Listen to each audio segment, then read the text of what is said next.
Ka-work from home na naman po tayo. Kaya, ayan, nagkaroon ako ng time para magpa-laundry ng kurtina at ng marami pang damit. So, hapon na yan. Hapon ako nagpa-laundry.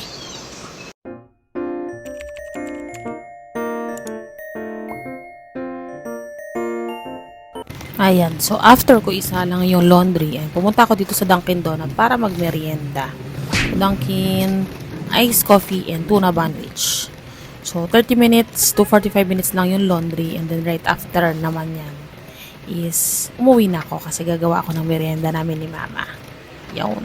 So, eto, nung nakauwi na ako, nag-prepare na ako ng nachos na homemade. So, meron ako dyang owishi na panchos, lettuce, kamatis, sibuyas, cheese whiz, Eden mayo, star margarine, parsley flakes, and paminta. O, diba?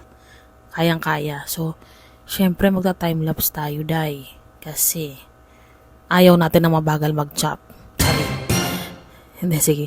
So, ayan, nag-chop na ako ng kamatis, lettuce, at saka sibuyas. So, habang nag-chop ako, niluluto ko naman yung beef giniling. So, naglagay lang ako ng konting curry powder, asin, at paminta. Ayan. So, dito naman sa susunod is, nagsalang na ako para maluto ko naman yung cheese sauce. So, mabilis lang. Actually, wala akong fresh milk, pero laban na yan. Pwede namang tubig lang today, okay? So, ayan. So, nilagay ko yung cheese whiz. So, yung nauna kasi is meron pa. So, sinaid ko lang para hindi naman masayang. So, ayan. So, ayan. Nagdagdag lang ako ng konti pang cheese sauce and then itong star margarine.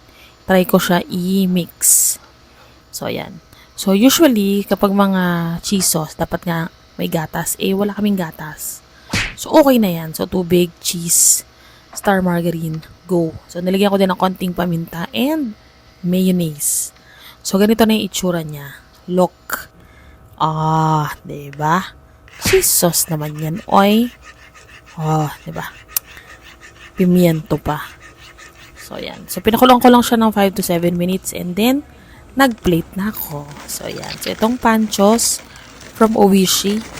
So, pwedeng Mr. Chips, pwedeng Tostitos, mga alternatives kung wala kayong nacho chips. Pwede naman yan, diba?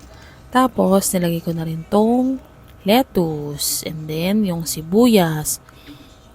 Wala kaming white onions. So, red onions na lang, go. Tapos, sinunod ko ang kamatis.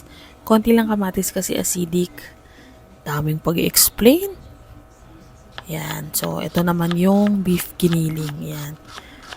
Talagang sinala ko siya sa tissue kasi sobrang mamantika kanina nung piniprito ko siya.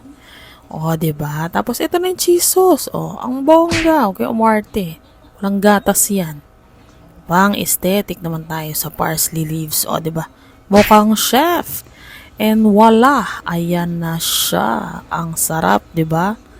Kain po tayo. Yan lang for today. Thank you.